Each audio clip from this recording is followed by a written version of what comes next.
What was the last thing you daydreamed about? Perhaps you were creating the idealized version of your future self, or maybe fantasizing about the perfect relationship. It is estimated that most humans spend nearly half of their time daydreaming. Are you daydreaming right now? This form of escapism is unique to everyone. Some people like to fantasize about becoming rich. NFTs that I'm gonna give you $2 million. Deal. Yes, sir. Others may enjoy rehearsing imaginary conversations or winning arguments. Die Hard is a Christmas movie. Yes, you're always right. And there are those who like to daydream about more cultured topics. What? Were you expecting an example? Given how common it is, daydreaming is just a natural part of the brain's functions. But it wasn't really understood until the 1960s and 70s, when the study of daydreaming was pioneered by psychologist Jerome L. Singer. His research into how and why different people daydream laid the foundations for modern mind-wandering research. And yet, there is still so much more that needs to be learned.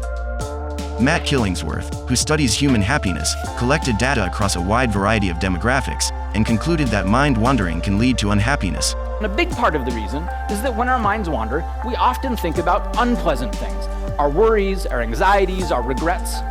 But other research suggests the opposite, that daydreaming can play an important role in future planning, emotional preparation, and creative problem solving, thus providing important psychological benefits.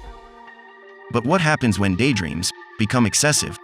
When the mind wanders for several hours, lost in a very vivid and intense experience. When the daydreams themselves interfere with social and work life, sometimes even causing distress. Then that would fall under the category of maladaptive daydreaming. Coined by Professor Eli Somer in 2002, maladaptive daydreaming is a proposed diagnosis for behavior that deals with these types of excessive fantasizing. But it is not officially recognized as a disorder, as it is difficult to diagnose, because it shares similarities with other psychiatric disorders. People who experience maladaptive daydreaming describe their daydreams to be highly structured and immersive, filled with characters, plots, and settings. They often find themselves making repetitive movements in real life, and even reacting emotionally to their daydreams. And this type of intensity sometimes leads to the need to isolate themselves in order to dedicate time out of their day just to daydream. Research behind maladaptive daydreaming is still considered to be new, but there are plenty of resources out there for those interested in learning more. Just know that there is a name for it, and there are whole communities and support behind it. So, maladaptive daydreamers never have to feel alone. Similar to maladaptive daydreaming, immersive daydreaming also involves elaborate characters, plots, and settings. The only difference being that it does not cause distress, nor does it interfere with one's ability to function in the real world.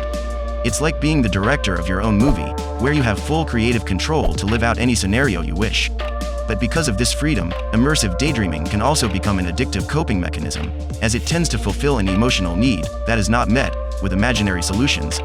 And this is where immersive daydreaming can cross over into maladaptive daydreaming. These types of daydreams are often depicted in films as a character being caught in a deep, mind-wandering state, and then suddenly snapping back to reality through some outside intervention. But this tends to be an exaggerated representation. Daydreamers are not often completely detached from reality, and are fully aware that they are in a state of daydreaming. Real-life examples are typically more subtle, like realizing that you took the wrong exit on the highway. You've missed your destination by 6,900 miles.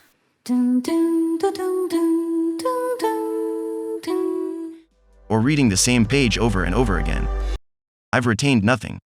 The Secret Life of Walter Mitty is a movie that uses this type of daydreaming as an integral part of the main character's development, which, as a side note, was also a film in 1947, which was an adaptation from a short story by James Thurber, published in The New Yorker in 1939.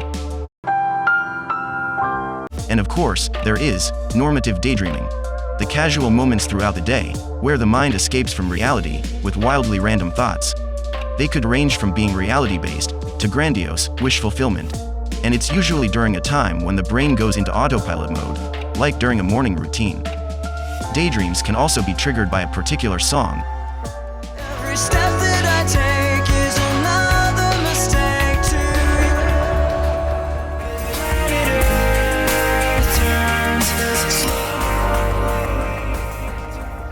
Or from a sudden yearning for simpler times. or from the thought of something nostalgic. Coming soon on video and DVD. Hey, bump, bump, bump. Got any grapes? It's muffin time. MICKEYMOUSE. Bubble, bubble, bubble. Guppy, guppy, guppy.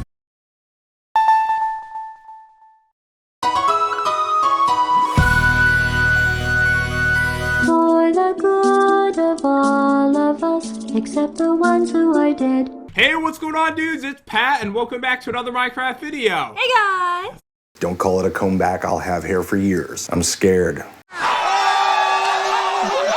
There are 10 million particles in the universe.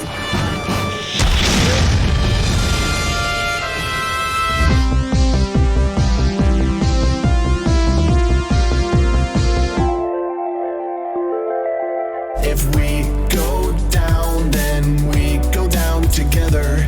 We'll make it out of anything. Let's show them we are better.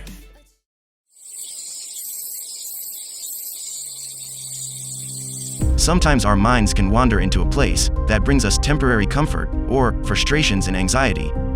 In the end, daydreams are a part of everyone's identity and how they see themselves, ever since childhood. So, here's to all my fellow daydreamers out there.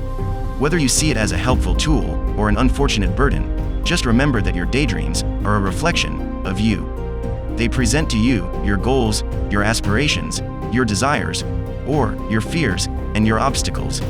Look closely enough, and you'll find that your daydreams are a way to better understand yourself.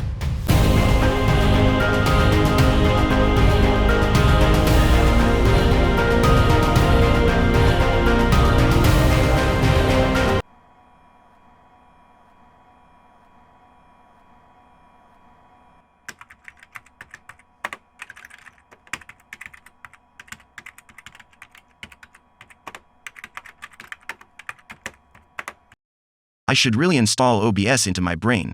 It would make editing a whole lot easier.